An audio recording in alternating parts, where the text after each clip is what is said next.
Hello. For those of you that don't know me, my name is Plamondon Comics, and although I'm primarily a comedian, primarily a comedic artist, I am also the creator of a personal webcomic series called G.U.M, which is also known as Growing Up Mormon. Anyway, I started off this series as a way to vent about the weird, sometimes horrific parts of my childhood, and a lot of you have come together and let me know that, hey, you went through the same thing or similar, or you're just really interested in what the heck Mormonism is and how it affected me and other people. I decided to do a little Q&A with everyone, all of my readers is what I'm trying to say, and to see what kind of questions you might have for me. And also I got a new mic and I kind of want to try it out. I'm not gonna lie, that kind of is kind of another reason why I wanted to do this Q&A. I'm not going to mince words here. With that said, let's stop dilly-dallying and crack into it. Okay, first section is questions about Mormonism and my life and Mormonism specifically. So, I am not going to give the usernames of this particular Q&A just because some people may still be openly Mormon but privately not, and I don't want to out them because that would be awkward, almost as awkward as this. So first question is, and we don't really have Mormons here, so what is a Mormon? Mormonism is a religion that was founded in 1830 I believe, maybe 1832.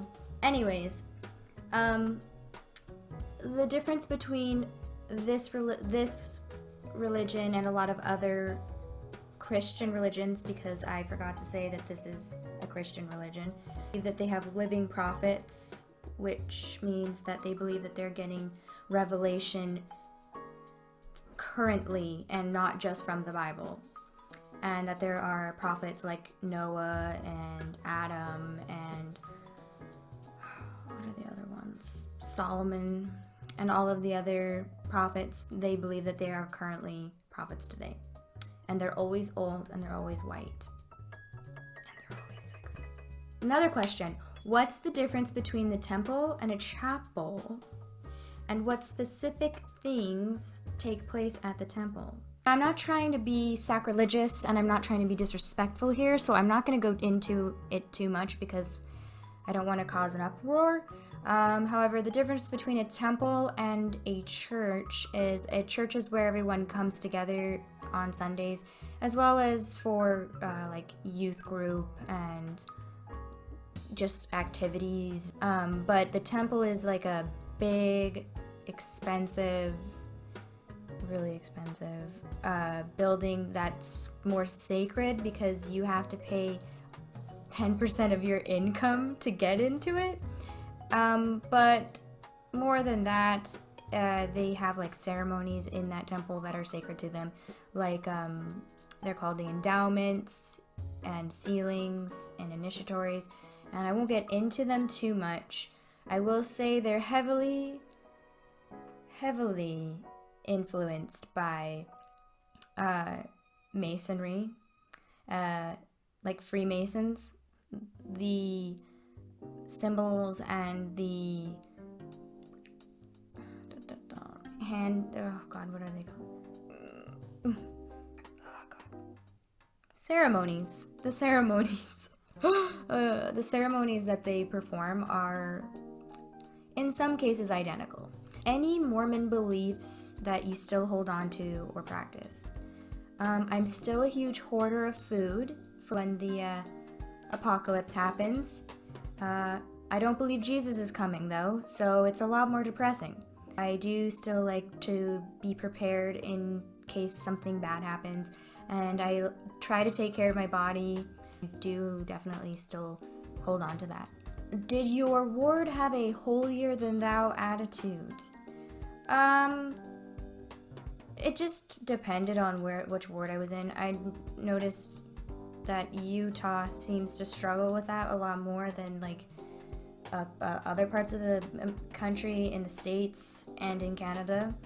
I mean, there's definitely those members, and there's too many of them.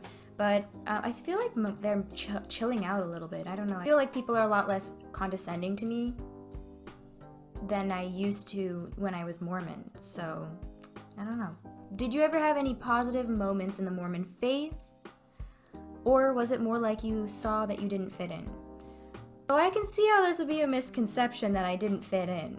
But I actually fit in really, really well. Like, I was a little bit like a little quirky, a little edgy for Mormons. I was always like, I just pushed the boundaries just enough that I was fun and funny, but like not too much that I was seen as an apostate. But in any case, I was really, really involved, and I didn't feel like an outsider, if that makes sense. Although I definitely had more non-Mormon friends than I had Mormon friends. That was a tangent. Positive experiences? Yeah, of course. But it all is kind of tainted when you figure out that your entire life you were lied to and that none of it is real. But I had lots of fun. I had a lot of fun with my friends. I learned good values, serving people. I served a lot of people, and I feel like that was not a waste of time. Do you think it's better to announce that you're leaving the church or to just quietly dissipate into the void?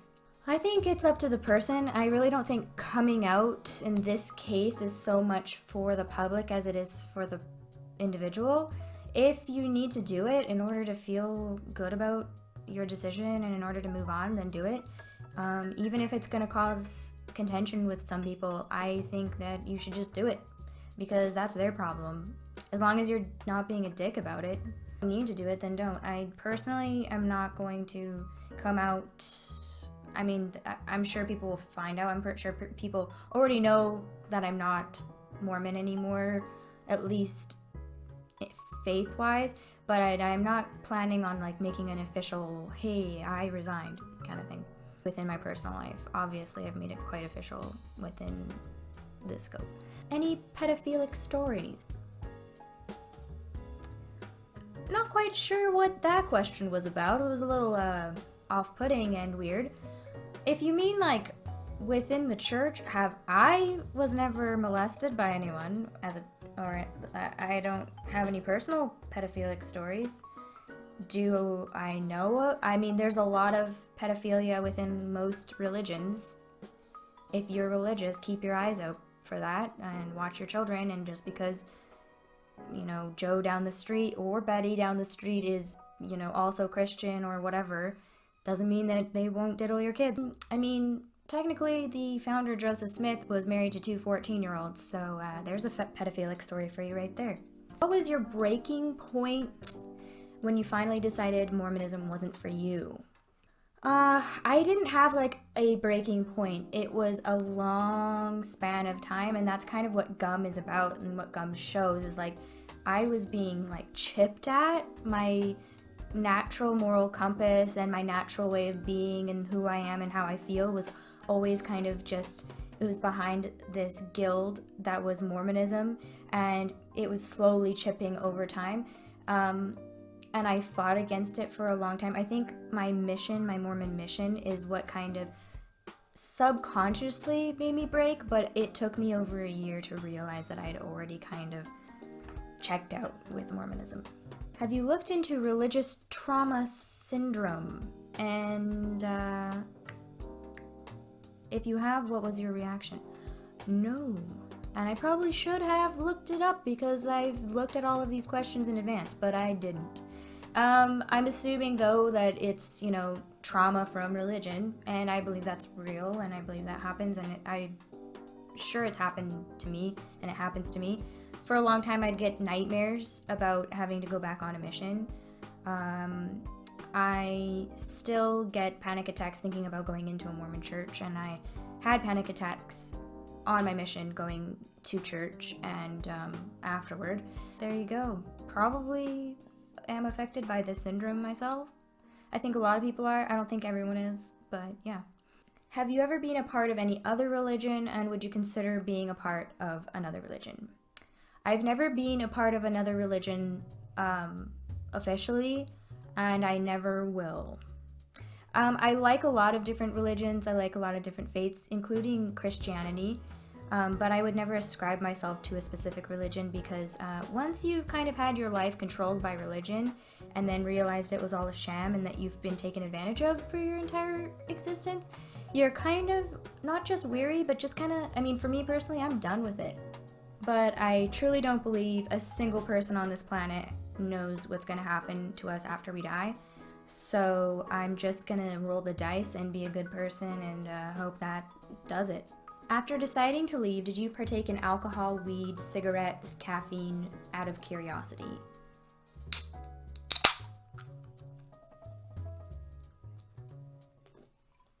No. I don't drink a lot. I've tried coffee. Coffee kind of makes me jittery and like feel sick, so I don't really drink it very much.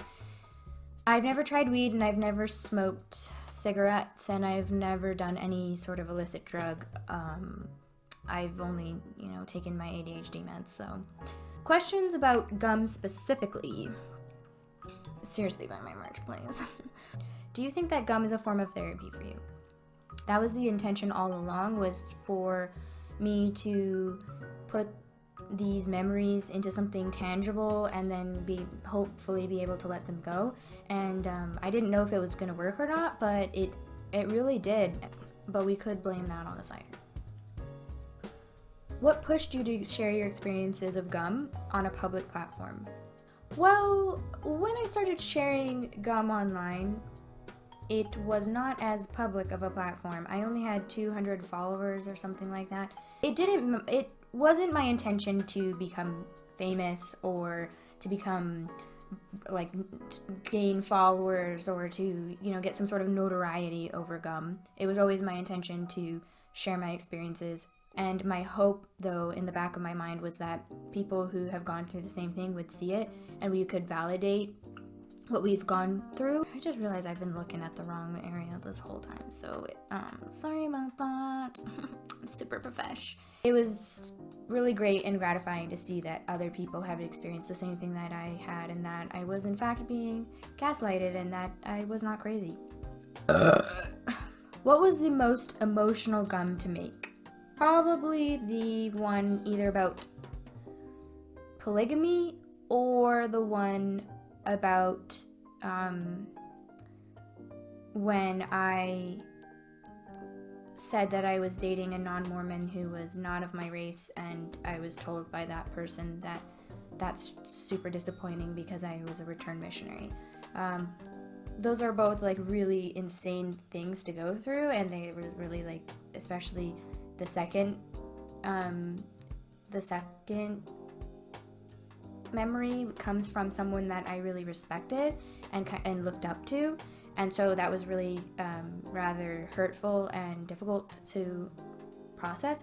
So when I was making that one, those emotions came back again, and I was very shaky. And the polygamy just pisses me off, and it really pisses me off to think about the women and children that went through what they went through, and in the name of religion, it just grinds my gears.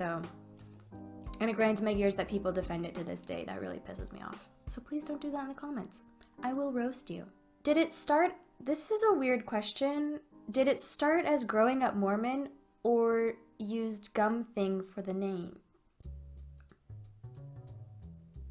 But I kept it in because I think you're asking, did it start as Growing Up Mormon or did you change it to Gum to correlate with the Gum episode? And the answer is, I called it Growing Up Mormon and realized it was an acronym for GUM, which encapsulates a lot of my issues about growing up Mormon, which is sexism, because personally for me, I'm a woman and I'm white, so then I don't have to deal with all the racism of the church. But the gum lesson kind of encapsulates a lot of the issues that I'd had.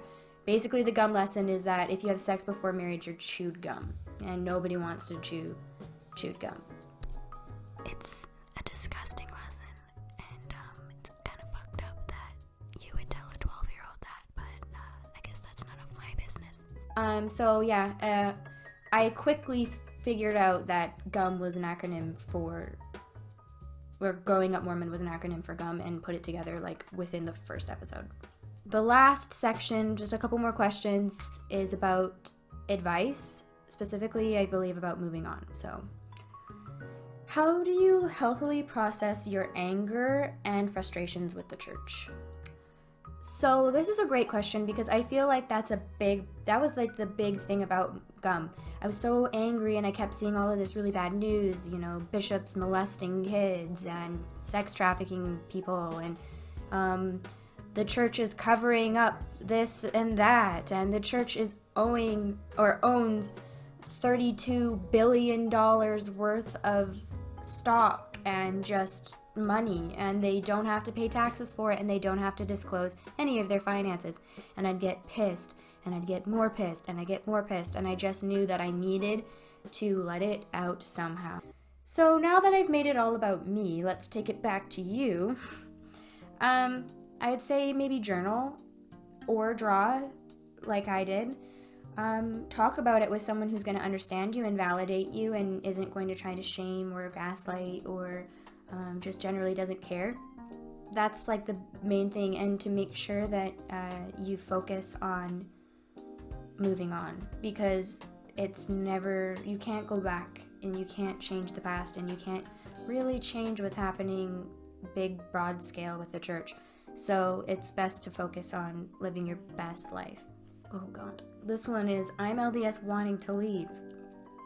How do you deal with the fear and guilt that they instill? So, I dealt with that fear and guilt and shame for over a year after my mission before I decided to leave. And it just honestly took a lot of thinking it through, talking it over, talk with someone who is level-headed and can explain things to you in a very, third-party way that's not too invested, but maybe not your mom who's Mormon and wants you to stay in the church, and maybe also not someone who is like super crazy angry about the church and can't help you, kind of has a vendetta against the church and isn't really looking out for you specifically, just wants you to do what they want you to do. Look for someone who is neutral and talk it out with them and work through that fear, but continue to work towards your goals and continue to work to live your life authentically and how you want to live it. Lastly, a lot of the questions were actually just, why did I say that so slowly? Were actually just comments thanking me for making GUM and just giving me support and love, and I really, really appreciate it. GUM has turned into something a lot more than just a little diary, and I'm really honored and grateful that I could have this platform to talk about it. And if you are LDS and currently Mormon yourself, I'm not trying to be disrespectful here, but I'm just spitting out facts. But for real, I'm not trying to be disrespectful and disparage you or make you feel bad. But this is something that has been really painful and is now become really empowering for me. And I hope that you can respect that for what it is. Yep, I think the main thing here, live your life the way you want to live it. Don't live your life for other people. It can be about religion. That could be about what school you're going to go to, what career you're going to fall into, and even your relationship status. This side is starting to get to me. What was I saying again? Anyways, no matter what you're doing in life, do it for you. And I don't mean that in be a dick and just go out and do whatever the hell you want. I mean in a way that live your life to enrich yourself, to make yourself happy, and to make yourself the best person that you can be. Thank you everyone who somehow miraculously made it through this entire video. Again, my Patreon, my T-mail links for merch. I have more stuff than just GUM. I also have just general all mounts Plamondon art. And my Ko-Fi is all down below if you want to support me. I am trying really hard to make art a bigger part of my life and in turn be able to get a lot more stuff out to you. But that takes funding. So yeah, don't donate if you can't, but you know. I'm really poor and I would appreciate any kind of help that you could get me. Thanks